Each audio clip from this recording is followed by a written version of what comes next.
Namaste. Subject CA Entrance Exam.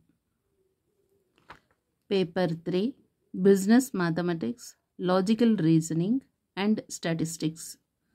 One paper, 2 hours, 100 marks. Chapter number 1 Ratio and Proportion, Indices, Logarithms. Question bank 1A Multiple choice questions. Select the correct option out of the 4 given options. Problem number 15.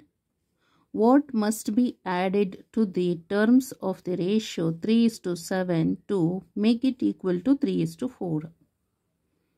ಅಂದರೆ 3:7ಗೆ ಯಾವ ಟರ್ಮ್ನ add ಮಾಡಿದರೆ ಗೊತ್ತಾಯ್ತಲ್ಲ. What must be added to the terms ಅಂದರೆ ಯಾವ ನಂಬರನ್ನು add ಮಾಡಿದ್ರೆ ಅಥವಾ ಯಾವುದನ್ನು ಆ್ಯಡ್ ಮಾಡಿದ್ರೆ ನಮಗೆ 3:4 ಬರುತ್ತೆ ರಿಸಲ್ಟ್ ಅಂತ ಕೇಳ್ತಾ ಇದ್ದಾರೆ. ಓಕೆ, ಸೊ 3:7 ಅಂತ ಇದೆಯಲ್ಲ, ಇದನ್ನು ನಾವು 3/7 ಅಂತ ಬರಿಬೋದು. ಇದಕ್ಕೆ ಎಷ್ಟನ್ನು ಆ್ಯಡ್ ಮಾಡಿದ್ರೆ ನಮಗೆ 3:4 ಬರುತ್ತೆ.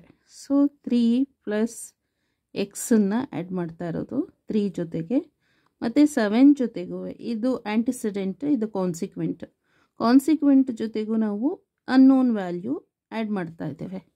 ರಿಸಲ್ಟ್ ಅವಾಗ ನಮಗೆ 3:4 ಅಂತ ಹೇಳಿದ್ರೆ 3/4 ಬರ್ತಾ ಇದೆ.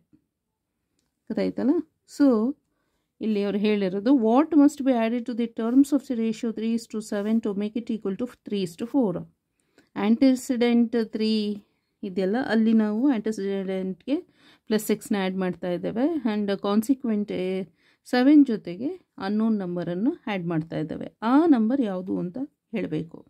ಆಗ ರಿಸಲ್ಟ್ ಏನಾಗ್ತಾ ಇದೆ, 3:4 ಬರ್ತಾ ಇದೆ. 3:4 ಅಂತ ಹೇಳಿದ್ರೆ 3/4 ಅಂತ. So it implies 4 × 3 + x equal to 3 × 7 + x. So cross multiply 4ನ ಇಲ್ಲಿ ಕ್ರಾಸ್ ಮಲ್ಟಿಪ್ಲೈ ಮಾಡಿ 3 ಇದೆಯಲ್ಲ ಅದರ ಹತ್ರ 7 + xನ ಕ್ರಾಸ್ ಮಲ್ಟಿಪ್ಲೈ ಮಾಡೋದು.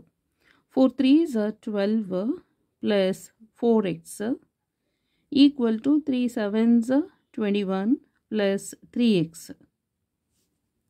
Next it implies 4x - 3x is x equal to 21 - 12 ಅಂದರೆ 4x ಇಲ್ಲಿದೆ ಅಲ್ವಾ, ಈ 3xನ ಈ ಕಡೆ ಶಿಫ್ಟ್ ಮಾಡ್ಕೊಳ್ಳಿ. 4x - 3x is x.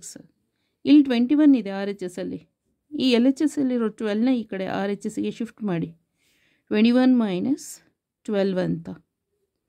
ಇಲ್ಲಿ 4x - 3x ಈಕ್ವಲ್ ಟು 21 - 12.